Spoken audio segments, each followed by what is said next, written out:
వందే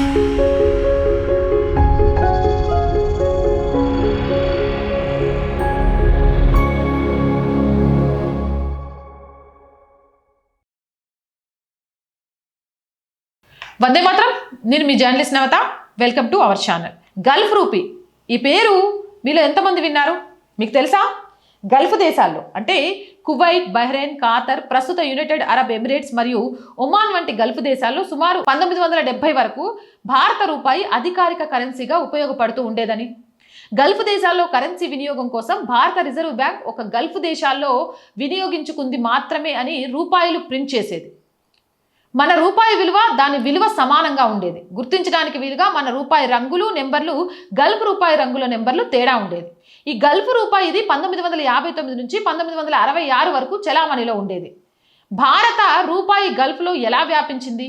20వ శతాబ్దం మధ్యలో అంటే 1950 వరకు ఇది బ్రిటిష్ కాలనీ పాలన కారణంగా సాధ్యమైంది. గల్ఫ్ దేశాల్లో భారతీయులు ఎక్కువగా ఉండడం వల్ల కూడా రూపాయి సహజంగా వ్యాపించింది. ఆ సమయంలో ఒక బ్రిటన్ పౌండ్ 13/1/3 రూపాయలుగా లెక్కింపబడేది. కానీ 1950ల చివరిలో ఒక పెద్ద సమస్య ఎదురైంది. అదేంటంటే బంగారం స్మగ్లింగ్. గల్ఫ్ దేశాల్లోని వ్యాపారులు బంగారాన్ని భారతదేశానికి తీసుకువచ్చి అమ్మి ఆ డబ్బుతో రూపాయలు తీసుకొని వెనక్కి వచ్చేవారు. ఆ రూపాయలను గల్ఫ్లో మరింత విలువైన విదేశీ కరెన్సీలకు మార్చి మళ్ళీ బంగారం కొనుగోలు చేసేవారు. ఇది భారతదేశ విదేశీ మారక నిల్వలను తీవ్రంగా దెబ్బతీసింది. 1957-58లో బంగారం స్మగ్లింగ్ భారీ స్థాయికి చేరుకుంది. ఈ సమస్యను పరిష్కరించడానికి భారత ప్రభుత్వం ఆ సమయంలో ఫైనాన్స్ మంత్రి మొరార్జీ దేశాయ్ మరియు RBI governor HVR Iyengar Gulf దేశాల ప్రభుత్వాలు కలిసి బ్యాంక్ ఆఫ్ ఇంగ్లాండ్తో చర్చలు జరిపాయి. ఫలితంగా 1959 మే 1న రాష్ట్రపతి అంగీకారంతో ఎక్స్టర్నల్ రూపీ లేదా గల్ఫ్ రూపీ జారీ చేయబడింది. ఇవి భారతదేశంలో చట్టపరమైన టెండర్ కాదు, కేవలం గల్ఫ్ దేశాలకు మాత్రమే ఉపయోగపడే విధంగా ఈ రూపాయిని భారత ప్రభుత్వం విడుదల చేసింది. డినామినేషన్స్ గురించి వస్తే 1 రూపాయి అంటే గవర్నమెంట్ ఆఫ్ ఇండియా జారీ, 5, 10 మరియు 100 రూపాయలు ఆర్బీఐ జారీ. సీరియల్ నెంబర్లో జెట్ ఫ్రీక్వెన్సీ ఉండేది. రంగులు కొంచెం మార్చబడతాయి.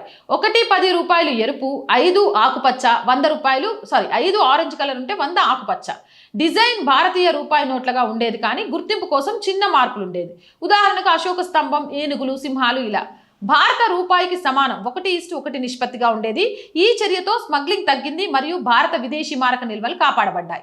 ఈ గల్ఫ్ రూపీ గల్ఫ్లోని భారతీయ వ్యాపారులు, కార్మికులు మరియు స్థానికుల మధ్య లావాదేవీలకు సహాయపడింది. ఆ సమయంలో గల్ఫ్ దేశాలు స్వతంత్రం కాలేదు కాబట్టి బ్రిటిష్ ప్రభావం కింద భారత రూపాయి సులభంగా అనుసరించబడింది. అయితే మన దేశ బలహీన ఆర్థిక పరిస్థితుల వల్ల అమెరికా మరియు ప్రపంచ బ్యాంక్ సాయం భారత్ కోరితే మీకు సాయం కావాలి అంటే రూపాయి విలువ తగ్గించాలని, సబ్సిడీలు తగ్గించాలని షరతులు పెట్టారు. అప్పుడు అమెరికా ఒత్తిడికి లొంగి 1966 జూన్ 6న భారతదేశం రూపాయిని డీవాల్యూ చేసింది. రూపాయి విలువను భారత్ ఎంత తగ్గించింది?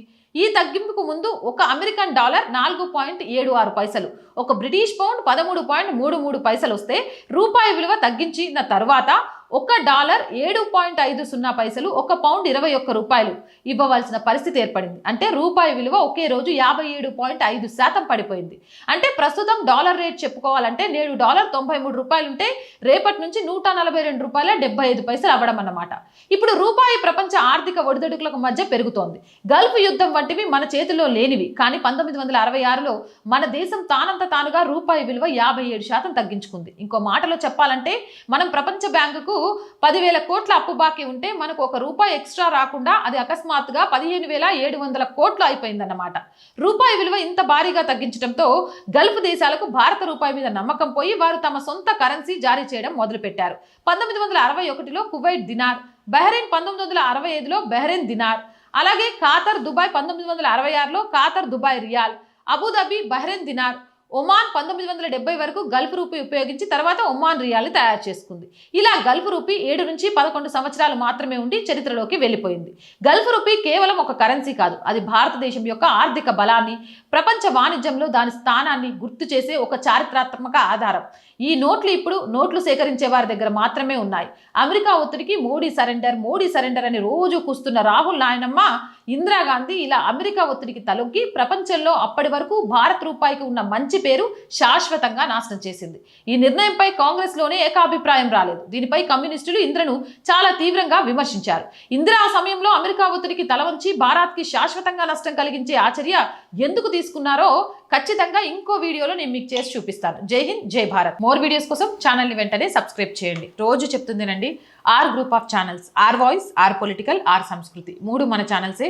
So please subscribe our channels. Content బాగుంది అనిపిస్తే లైక్ చేయండి, షేర్ చేయండి. ఆర్థికంగా ఆర్ వాయిస్కి మీ చేయూత చాలా చాలా అవసరం. ఆర్థికంగా సపోర్ట్ చేయాలి అంటే సబ్స్క్రిప్షన్ పక్కనే జాయిన్ అనే బటన్ ఉంది. 1 to 5 లెవెల్స్ ఉన్నాయి. ఏదో ఒక లెవెల్లో సపోర్ట్ చేయండి. లేదా స్క్రీన్ మీద గూగుల్ పే, ఫోన్పేతో పాటు అకౌంట్ డీటెయిల్స్ ఉన్నాయి. మీకు తోచిన సహాయాన్ని అందించవచ్చు. వ్యాపార ప్రకటనల కోసం 8328 500 576 నెంబర్ని సంప్రదించండి. జై హింద్, జై భారత్.